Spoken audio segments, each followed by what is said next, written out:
હું જાતે સ્વચ્છતા પ્રત્યે સભાન રહીશ અને તેના માટે સમય ફાળવીશ.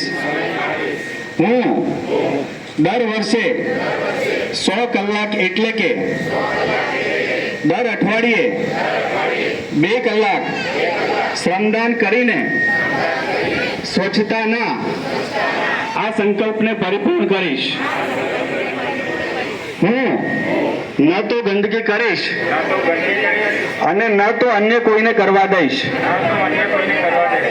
સૌ પ્રથમ હું મારી જાતથી, મારા પરિવારથી, મારા વિસ્તારથી, મારા ગામથી અને મારા કાર્યસ્થળથી શરૂઆત કરીશ.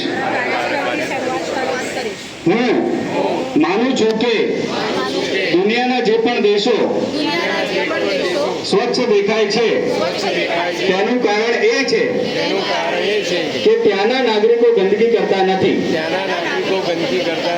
અને ગંદકી થવા દેતા નથી.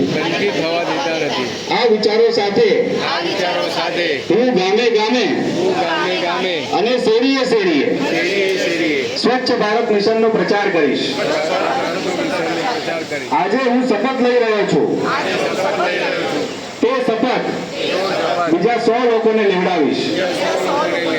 હું પ્રયાસ કરીશ કે તેઓ પણ મારી જેમ સ્વચ્છતા માટે 100 કલાક આપે. મને ખબર છે કે સ્વચ્છતાની તરફ ભરેલ મારું એક પગલું સમગ્ર ભારતને સ્વચ્છ બનાવવામાં મદદ કરશે. જય હિન્દ, જય જય ગરવી ગુજરાત. Thank you.